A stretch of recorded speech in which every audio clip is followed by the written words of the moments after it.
Students, तो आज के इस वीडियो में आपका पुनः स्वागत है। आज हम चर्चा करेंगे ट्रांसफॉर्मेशन का 8वां भाग, यानी कि 8वां नियम, जिसे हम कह सकते हैं interchange of affirmative and negative sentences.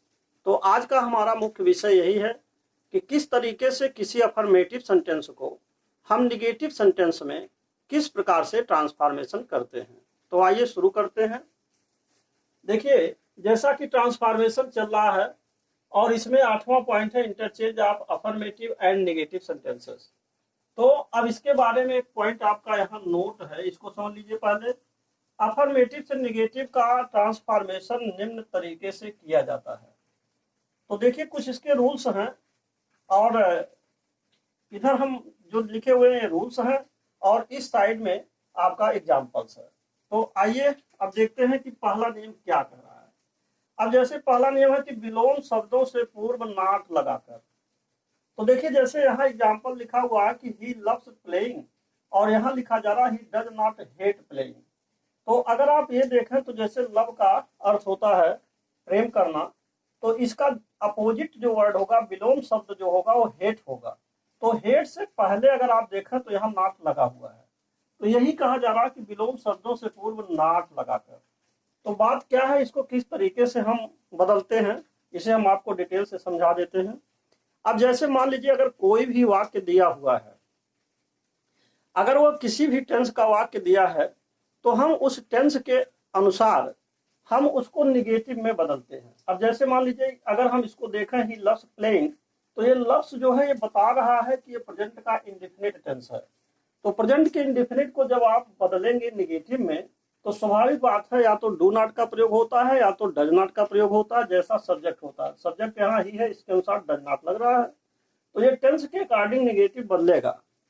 अब बात यह है कि जो इस क्वेश्चन में शब्द आया है, लव आया है, इसका जो अपोजिट वर्ड है हेट, तो हेट से पहले नॉट आ रहा है। तो कहने का मतलब यह है कि कहीं ना कहीं पर अगर कोई वाक्य दिया हुआ है, तो उस वाक्य में या तो उसके वर्ब में अथवा उसकी एडजेक्टिव में कोई ऐसे शब्द होते हैं जो कि वह वर्ब या एडजेक्टिव होता है, उसी का हमें अपोजिट वर्ड यूज करना होता है और उससे पहले नेगेटिव शब्दों को लिखना है। तो वही बात है इसमें। चाहे आप इस प्रकार समझ लीजिए कि प्रेजेंट इंडेफिनिट में है, इसको आप नेगेटिव में बदलेंगे, परंतु जो इसकी मुख्य क्रिया लव है, इस लव को आप हेट में चेंज कर देंगे। जब आप नेगेटिव बदलेंगे तो इसे हेट में बदल करके हल कर दिया जाएगा। तो ये था आपका पहला उदाहरण और दोनों का अर्थ समान है। जैसे ही लव्स प्लेइंग माने वह खेलना पसंद करता है, अर्थात इसका मतलब है he does not hate playing, वह खेलने से घृणा नहीं करता है, अर्थात वह खेलना पसंद करता है। तो ये दोनों ही वाक्य का अर्थ समान है। तो ये था पहला नियम। अब आप दूसरा नियम देखिए, अलोन ओनली इटीसी शब्दों के स्थान पर नॉन बट का प्रयोग करके।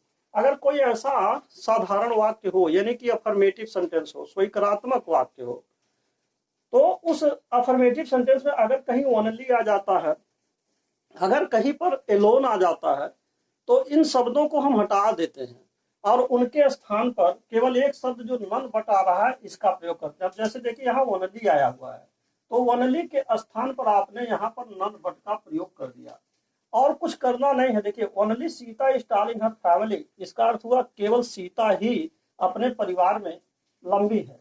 तो अर्थात नन बट और कोई नहीं, केवल Sita is tall in her family, यानी कि केवल सीता ही अपने परिवार में लंबी है। तो दोनों का अर्थ समान है, अंतर केवल यह है कि ओनली हटा दिया गया, ओनली के स्थान पर नन बट का प्रयोग कर दिया गया। अब आइए यहाँ पर नियम नंबर 3 देखिए, डिग्री ऑफ कंपैरिजन में निम्न सूत्र का प्रयोग करके। कहने का मतलब यह है कि अगर कोई affirmative sentence degree of comparison का हो, अब जैसे मान लीजिए कि अगर कोई ऐसा वाक्य हो जो पॉजिटिव डिग्री में हो और वो पॉजिटिव डिग्री के बजाय वह या तो कंपैरेटिव डिग्री में हो, तो उसको हम कैसे ट्रांसफॉर्म करते हैं, ट्रांसफॉर्मेशन किया जाता है, तो उसके बारे में आपको यह सूत्र समझना होगा। देखिए, अब यहाँ पर कहा जा रहा सूत्र यह है, पहला सूत्र आपका है कि अगर पॉजिटिव डिग्री अफर्मेटिव है तो कंपैरेटिव डिग्री के नेगेटिव में बदल देना है। अगर मान लीजिए पॉजिटिव डिग्री नेगेटिव है तो कंपैरेटिव डिग्री के अफर्मेटिव में बदल देना है। ठीक इसी प्रकार इसका भी उल्टा है कि अगर कंपैरेटिव का नेगेटिव हो तो इसको पॉजिटिव के अफर्मेटिव में, अगर कंपैरेटिव का अफर्मेटिव हो तो पॉजिटिव के नेगेटिव में बदल देना है। तो ये आपका पहला नियम हुआ। और दूसरा नियम आपका है कि सब्जेक्ट को ऑब्जेक्ट में बदलना है, ऑब्जेक्ट को सब्जेक्ट में बदल देना है। कैसे? उदाहरण नंबर 3 और उदाहरण नंबर 4 इसी प्रकार का है। अब आइए देखते हैं। अब जैसे मान लीजिए इसमें लिखा है कि he is as wise as his father. तो यहाँ he is as wise as his father, ये आपका जो है यहाँ देखिए एज एज आया हुआ है। तो एज एज आने का क्या मतलब हुआ? अब यहाँ जो एज एज आ रहा है ये पॉजिटिव डिग्री को बता रहा है कि पॉजिटिव डिग्री है। दूसरी बात यह है कि ये पॉजिटिव डिग्री का कैसा वाक्य है। तो ये पॉजिटिव डिग्री का साधारण यानी कि अफर्मेटिव सेंटेंस है, क्योंकि इसमें नॉट कहीं नहीं आया है। तो अगर ये पॉजिटिव डिग्री का वाक्य अफर्मेटिव है तो इसको कंपैरेटिव डिग्री के नेगेटिव में आपको बदलना है, साथ ही साथ सब्जेक्ट को ऑब्जेक्ट में और ऑब्जेक्ट को सब्जेक्ट में बदल देना है। तो इसका देखिए ये सब्जेक्ट है और ये आपका ऑब्जेक्ट है। तो ऐसी स्थिति में सब्जेक्ट को और ऑब्जेक्ट को जब चेंज करेंगे तो यहाँ देखिए ऑब्जेक्ट हिज फादर है तो यहाँ पहले लिख देंगे हिज फादर।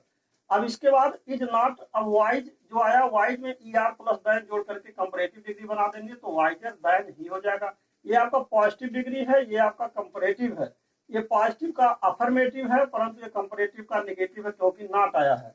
तो यही नियम कहा जा रहा है कि अगर पॉजिटिव का अफर्मेटिव हो कंपैरेटिव के नेगेटिव में बदलेंगे और साथ साथ सब्जेक्ट को ऑब्जेक्ट में, ऑब्जेक्ट को सब्जेक्ट में। तो इस तरीके से ये आपका था अफर्मेटिव देखिए लिखा हुआ, ये आपका नेगेटिव लिखा है। अब उदाहरण नंबर 4 देखिए, Savita is fatter than her mother. Savita अपनी माँ की अपेक्षा मोटी है। तो यह है आपका कंपैरेटिव डिग्री का अफर्मेटिव है, कंपैरेटिव डिग्री का अफर्मेटिव है क्योंकि इसमें भी नॉट नहीं है। तो जब इसको आप चेंज करेंगे तो इसको आप बदलेंगे कब? पॉजिटिव डिग्री के नेगेटिव में। तो ये पॉजिटिव डिग्री का नेगेटिव हो जाएगा। जैसे हर मदर और सब्जेक्ट को ऑब्जेक्ट में, ऑब्जेक्ट को सब्जेक्ट में बदलना है तो हर मदर इधर आया है तो इसको आप इधर लिख देंगे। हर मदर हो जाएगा, इज हो जाएगा, नॉट हो जाएगा, सो फैट एज हो जाएगा। अब देखिए सो और एज का प्रयोग कब होता है? हमने जैसा कि डिग्री ऑफ कंपैरिजन के ट्रांसफॉर्मेशन में डिटेल्स आपको समझा दिया है कि अगर पॉजिटिव डिग्री नेगेटिव हो यानी नॉट लगा हो तभी कंजंक्शन सो और एज का प्रयोग किया जाता है। लेकिन अगर यह मान लीजिए अफर्मेटिव हो तो एज अथवा एज या सच अथवा एज का प्रयोग करते हैं। सच एज या एज एज कंजंक्शन जो है अफर्मेटिव सेंटेंस के आने पर होता है और नेगेटिव सेंटेंस के आने पर सो है। तो ये पॉजिटिव का नेगेटिव हो गया और ये कंपैरेटिव का आपका अफर्मेटिव सेंटेंस हो गया। तो इस तरीके से हम किसी भी अफर्मेटिव सेंटेंस को नेगेटिव में बदल सकते हैं। तो अब आप एक बार पुनः समझ लीजिए इस बात को कि जैसे इसमें जो भी एग्जाम्पल्स दिए गए हैं सभी एग्जाम्पल्स, चाहे पहला हो, चाहे दूसरा हो, चाहे तीसरा हो, चाहे चौथा हो, सभी एग्जाम्पल्स अफर्मेटिव में है। देखिए सब अफर्मेटिव में है। और इस अफर्मेटिव को जब आप चेंज कर रहे हैं तो किस में बदल रहा है? नेगेटिव में बदल रहा है। ये सब जो है आपका नेगेटिव है। क्यों नेगेटिव है? क्योंकि यहाँ नॉट आए हुए हैं। देखिए यहाँ पर आपका नन, ये भी नॉट बता रहा है, नन आया है। और दूसरी बात यहाँ देखिए नॉट आया है और तीसरी चीज यहाँ देखिए नॉट आया है। तो कुल मिला करके अफर्मेटिव से नेगेटिव में इस तरीके से जैसा कि यहाँ नियम बताए गए हैं उन नियमों के अनुसार हम इसको ट्रांसफॉर्मेशन कर देंगे। तो मैंने अभी आपको ये समझ लीजिए कि कुछ रूल्स को बता दिया है और अभी इसमें कुछ रूल्स और भी हैं जिसको आप आगे देखिए। तो अब आप देखिए रूल नंबर 4 के बारे में। चौथा नियम क्या है? जैसे अफर्मेटिव सेंटेंस में आए हुए एडवर्ब टू को सो में बदल देते हैं जबकि इन्फिनेटिव को दैट क्लॉज में बदलते हुए टेंस के अनुसार सहायक क्रिया कैन नॉट या कुड नॉट का प्रयोग करते हैं। तो ये था आपका रूल नंबर 4, इसको आप कर सकते हैं। देखिए इसका क्या मतलब हुआ। जैसे अगर कोई साधारण वाक्य है यानी कि अफर्मेटिव सेंटेंस है, स्वीकारात्मक वाक्य है, तो ऐसे वाक्य में अगर एडवर्ब टू आता है, TOO आते हैं, तो इस एडवर्ब टू को हम हटा देंगे और इसके स्थान पर हम सो का प्रयोग कर देंगे। दूसरी बात यह है कि जहां भी एडवर्ब टू आएगा उसके बाद इन्फिनेटिव भी आया रहेगा।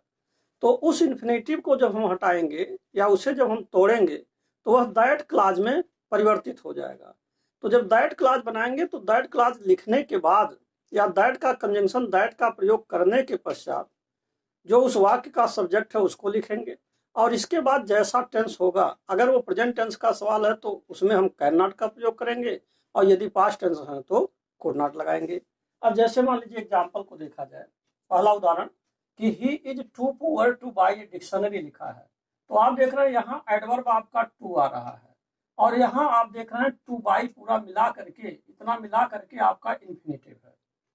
तो अब हम इस टू के स्थान पर क्या लिख देंगे, सो लिख देंगे। अब देखिए ही इज टू पुअर जहां लिखा है तो ही इज सो पुअर हो जाएगा। अब हम इस इन्फिनेटिव को तोड़ेंगे, तो जब इसे हम तोड़ेंगे तो क्या होगा, दैट वाले कंजंक्शन यानी दैट वाले क्लास में इसको बदलेंगे। तो अब कंजंक्शन दैट लगाएंगे और इसका जो उपयुक्त सब्जेक्ट यहाँ ही दिया हुआ है इसी को सब्जेक्ट बना देंगे, लिख देंगे, क्योंकि इसमें कोई अलग से सब्जेक्ट नहीं लाना है। और इसके बाद अब चूंकि यह है आप देख रहे हैं प्रेजेंट टेंस में है, इज एम आर जो आया प्रेजेंट टेंस बता रहा है, इसीलिए इसमें हम कैन नॉट लगाएंगे। देखिए नियम को, अगर प्रेजेंट टेंस के अनुसार कैन नॉट या कुड नॉट, अगर ये पास्ट टेंस में होता तो आप इसको कुड नॉट लिख देते। तो कैन नॉट बदलने के बाद जो बाई आ रहा है इसको ऐसे उतार देंगे, डिक्शनरी जो आ रहा है उतार देंगे। तो इस तरीके से हम इस वाक्य का ट्रांसफॉर्मेशन कर देंगे। अब देखिए दोनों के अर्थ में कोई अंतर नहीं है। जैसे he is too poor to buy dictionary, इसका मतलब हुआ कि वह एक डिक्शनरी खरीदने में बहुत गरीब है, अर्थात ही सो पुअर यानी कि वह इतना गरीब है that he can not by a dictionary, कि वह एक डिक्शनरी नहीं खरीद सकता। तो दोनों के अर्थ में कोई अंतर नहीं है। अब आप देखिए जो पांचवा नियम है, इसमें कहा जा रहा कि एज सुन एज वाले वाक्य को निम्न सूत्र से लिखा जाता है। अगर मान लीजिए कोई अफर्मेटिव सेंटेंस है और उसमें कंजंक्शन एज सुन एज आए हैं, तो अब इनको हम कैसे ट्रांसफॉर्मेशन करेंगे। तो इसके लिए सूत्र है कि सबसे पहले आपको नो सूनर लगाना है। नो सूनर लगाने के बाद आपको देखिए यहाँ डिड लगाना है, फिर सब्जेक्ट लिखना प्लस वर्ब की फर्स्ट फॉर्म, फिर जो रेस्ट वर्ड है फिर दैन लगाएंगे कंजंक्शन, और फिर अदर वर्ड। अब आप इसको एग्जाम्पल से समझिए। देखिए लिखा है कि as soon as the child saw his mother he began to weep. इसका अर्थ हो रहा है कि ज्यों ही बच्चे ने अपनी माँ को देखा वह रोना शुरू कर दिया, यानी वह रोने लगा। तो इसका यह मतलब है कि यहाँ एज सुन एज आया, तो जब कंजंक्शन एज सुन एज आएगा तो आप इसको तुरंत नो सूनर में चेंज कर देंगे। अब कंजंक्शन नो सूनर जब लिखा गया तो इसके बाद क्या आएगा, डिड आएगा, तो आपने यहाँ डिड लगा दिया, और इसके पश्चात सब्जेक्ट जो इसमें आया हुआ द चाइल्ड इसको आप उतार देंगे और द चाइल्ड पूरा उतर जाएगा। इसके बाद बात आती है वर्ब की फर्स्ट फॉर्म लगाना। जैसे ही डिड आ रहा तो ये वर्ब की फर्स्ट फॉर्म लगाना, क्योंकि यहाँ सा जो है, ये सा जो आया है ये आपका सेकंड फॉर्म है, लेकिन आप इसको फर्स्ट फॉर्म में चेंज करेंगे। ऐसा क्यों है, क्योंकि ये पास्ट का इंडेफिनिट टेंस है। अगर पास्ट इंडेफिनिट का इंट्रोगेटिव होगा तो उसमें डिड आता है प्लस वर्ब की फर्स्ट फॉर्म आते हैं। एक बात और भी मैं समझा दूं आपको, इसे एक नियम और एक और भी नियम से बदला जा सकता है कि अगर आप चाहें तो यहाँ पर इसको पास्ट के परफेक्ट टेंस में भी चेंज कर सकते हैं, अर्थात यहाँ हैड लगा सकते हैं और तब ये वर्ब की थर्ड फॉर्म सीन लिखा जाएगा। तो इसको दो नियमों से लिखते हैं, लेकिन अमूमन ज्यादातर आपको मैं ये पास्ट का जो इंट्रोगेटिव सेंटेंस का नियम है इसी को मैं बता रहा हूँ, लेकिन इसे हम पास्ट परफेक्ट में भी बदल सकते हैं। तो इस तरीके से अब ये हो जाएगा no sooner did the child see his mother than he began to weep. तो इसका भी वही अर्थ आएगा कि उस बालक ने अपनी माँ को देखा ही था कि वह रोना शुरू कर दिया, और ज्यों ही बालक ने अपनी माँ को देखा, ज्यों ही उस बच्चे ने माँ को देखा और वह रोना शुरू कर दिया। तो दोनों के अर्थ में अंतर नहीं आया, जबकि इनके वाक्यों में अंतर यह है कि ये आपका अफर्मेटिव है और ये आपका निगेटिव है। जैसे यहाँ देखिए ये आपका अफर्मेटिव लग रहा है, इसमें कहीं पर भी नॉट नहीं है, परंतु यहाँ कैन नॉट आ गया तो ये निगेटिव है। तो अफर्मेटिव से निगेटिव ये भी हो गया, अफर्मेटिव से निगेटिव ये भी हो गया। अब आइए तीसरा पॉइंट समझिए, यानी कि छठवां नियम। अब इसमें एक नियम यह है कि एक वर्ब फ्रेज यानी कि डिड नॉट फेल टू का प्रयोग करके, कभी कभी ऐसा भी होता है कि एक फ्रेज बनाया है विद्वानों ने और उस फ्रेज का नाम है डिड नॉट फेल टू, तो इसका भी प्रयोग हम कर सकते हैं। तो एक चीज और भी आपको स्पष्ट हो गया होगा इस बात से कि डिड नॉट फेल टू अगर लिखा जा रहा है, लगाया जा रहा है, तो निश्चित बात है कि वह क्वेश्चन जो होगा वह पास्ट इंडेफिनिट टेंस में होगा, क्योंकि पास्ट के इंडेफिनिट में ही सहायक क्रिया डिड का प्रयोग होता है। तो इस आधार पर जब ये पास्ट टेंस आएगा तभी हम इस फ्रेज का प्रयोग कर सकते हैं। ये नहीं है कि कोई प्रेजेंट टेंस हो तो उसमें भी लगा दें, तो गलत हो जाएगा। ऐसे स्थिति में देखिए ही सा द ताज लिखा हुआ है, तो आप लिखेंगे he did not fail to, पहले जो फ्रेज है fail to, did not fail to, इसको लिख दीजिए और जो सा है इसका फर्स्ट फॉर्म आपको लाना होगा। यही नियम यहाँ पर भी लागू हो रहा है कि जैसे डिड यहाँ पर आया तुरंत आप जो है डिड के आने पर यहाँ वर्ब की फर्स्ट फॉर्म आपको लगाना होगा। तो ये वर्ब की फर्स्ट फॉर्म है।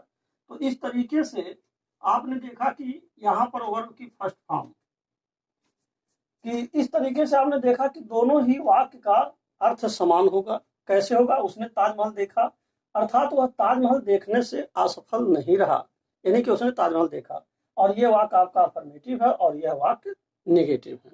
तो इस तरीके से आपने interchange of affirmative and negative sentences, जैसे कि अफर्मेटिव को नेगेटिव में बदलना कैसे बदला जाता है, जो नियम मैंने आपको समझाया, और मुझे आशा है कि इस नियम के द्वारा आप अच्छी तरीके से समझ गए होंगे कि एक अफर्मेटिव सेंटेंस को और नेगेटिव में किस तरीके से हम बदल सकते हैं। तो अब इसी के साथ ही साथ ये वीडियो यहीं पर समाप्त होता है, और अंत में मैं आपसे यही कहूँगा कि यदि आप मेरे चैनल पर पहली बार हैं तो कृपया मेरे चैनल को सब्सक्राइब अवश्य कर दें, साथ ही साथ बेल आइकन भी प्रेस कर दें, जिससे कि जो भी नए नए वीडियोज मैं बना रहा हूँ उसका नोटिफिकेशन आप तक पहले पहुँच सके और आप उसका समुचित लाभ भी उठा सके। And finally, thanks for watching this video.